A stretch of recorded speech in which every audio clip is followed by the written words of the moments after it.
Good, thank you. How are you? We're good. So I'm trying to find, the fine line of talking about season three without giving too many spoilers because I'm a day one fan. So I have watched all of it and loved every Oh, wow. so this is gonna be difficult.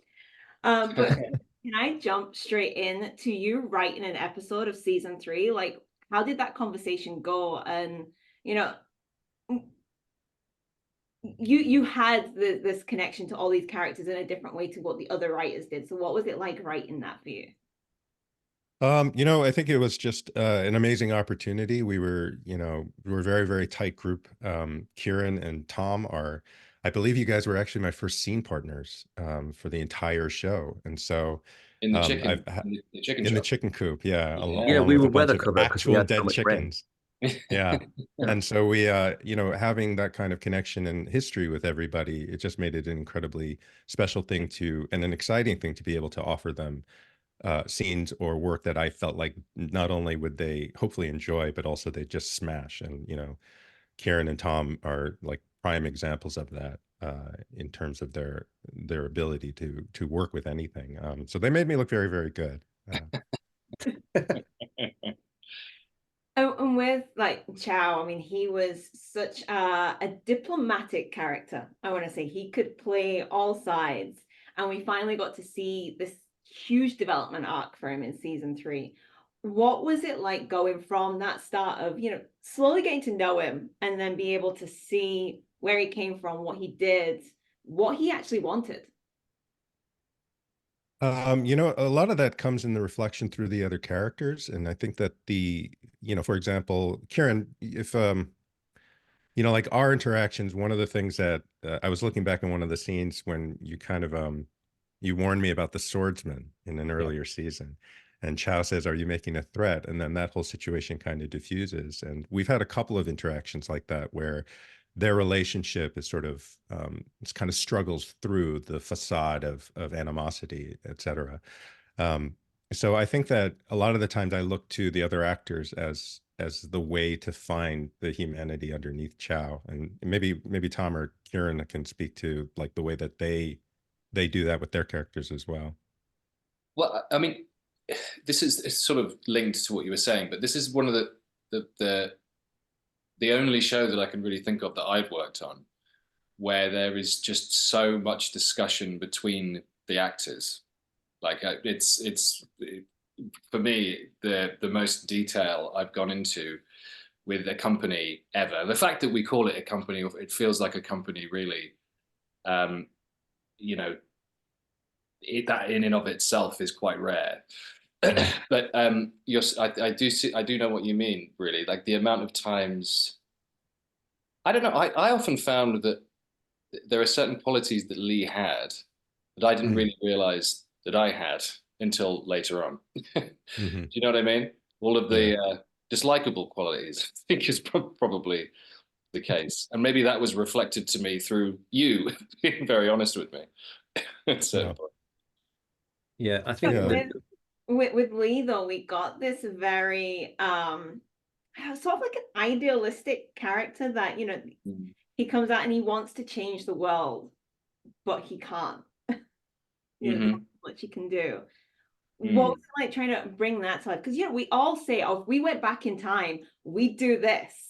Mhm. Mm-hmm. And I think we kind of got to see that with Lee. So what was it like to play that? Well, it was quite tricky in some respects because he is kind of ahead of his time in some ways, ahead of the geography of the people that he would have been around.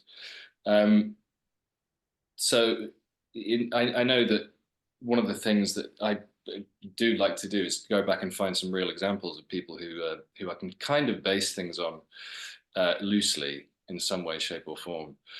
Um, but yeah, what's interesting is I never really saw him as being overly idealistic until probably midway through season two, when Kieran and I were trying to find sort of a bit more nuance and difference between Bill and Lee, the Bill and Lee dynamic, which, eventually I think we realized I was sort of battering him over the head repeatedly in almost every single scene.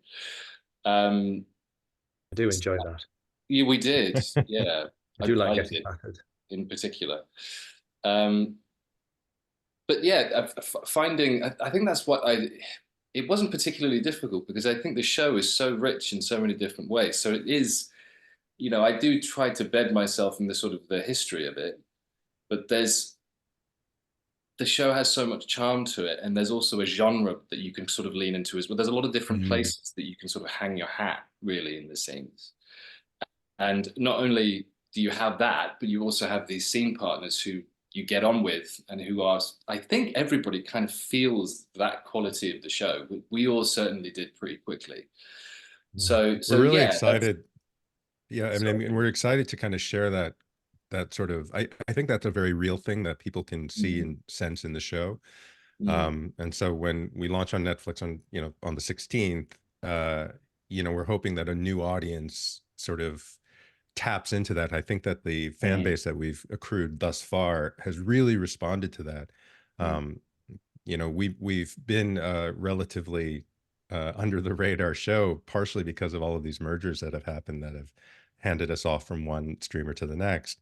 But the people that have connected with us have connected very, very deeply, and that's like a huge honor and an obligation in some respect. Um, but that's a sort of impact and power that, we try to carry forth with our own connection to, say, Bruce Lee. This is the year of the dragon for Lunar New Year. It's Bruce Lee's year, his son's Brandon Lee's. We have a couple of dragons in our cast, Perry and Chan. But that interaction and that connection, I think, is so essential. Kieran, I remember one time we had a conversation about sort of like our characters also speak to the history, sort of the unseen history, because we Mm. have this pre-existing relationship. Um, and I always felt like that really helped anchor me. I don't know how you felt about it. Yeah, I mean, the best thing about our show is that Jonathan Tropper's philosophy is sort of every character should be the lead in their own show. Otherwise, the Mm, character's not worth putting on the screen. So we all individually come from a perspective of layers of facades and masks that you put on as you interact with different people in your life. So our particular dynamic we have here, I've got to put on a certain facade for Lee, which mhm. which I have to try and maintain in front of Chao, who cuts through my bullshit completely, and I do the vice versa. But I have to play one thing for him and a different thing for him, and I'm trying to communicate behind that gruffness and front. And so the history of who we are is always bumping up against whatever we're playing at that particular time. mm. And Jonathan gives us spades in the characters. Everybody feels like that. That's actually one thing that Kieran just said about that, which is really interesting, is like we talk about, um, you know, the integration of this show. This show is really not just about a group of Asian people. It's about a group of Americans trying to figure out how to live with each other. The friction that of these two groups running up against each other, the Irish and the Chinese. But this association in particular, this trio of Lee and Chow and Bill, it's interesting because Lee, especially at the beginning of the show, is very much, sort of an honest person.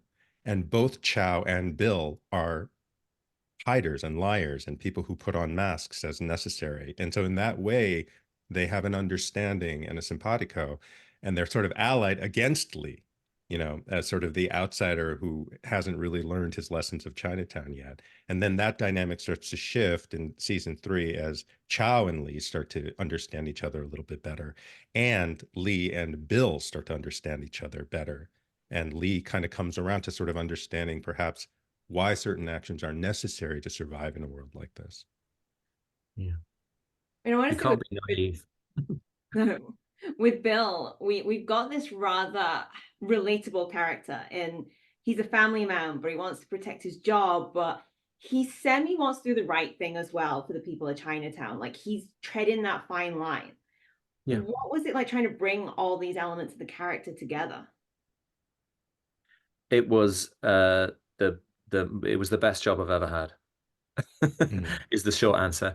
I mean, to be able to try and play all those different things is almost impossible for a person, but as an actor, it just gives you such a huge amount of range. I mean, trying to keep the equilibrium as Chow does in Chinatown is incredibly difficult. So Lee coming and destabilizing that with honesty does not help anybody. And of course, he does intend to do well. He just has vices. He's just chronically human, and he can't help make mistakes because he's indulging all the time and he's coping. I think that's the one thing about Bill for me. To play him, I tried to play him as a guy that was utterly truthful. He is trying to do his best. He's just been through a lot. So I don't know if I'm either smoking, drinking, eating, or thinking about doing one of the three. Or gambling, obviously. I think I do have to wrap there, but one thing I want to finish with is I love how flawed each of the characters are. They're human, and there's no bad guys. It's one of those, you know, you've seen the good and bad in everyone. So thank you for your time. And thank you so much. I really want Netflix to save this show. Thank you so much for being part of this, because we feel thank you for exactly participating. the same. We're all if the fans actually watch through the episodes and binge it, then possibly Netflix will bring us back. So that's what we need. We need double thumbs up, watching all the way through from everybody, all those shenanigans. Yeah. Thank you. But thanks.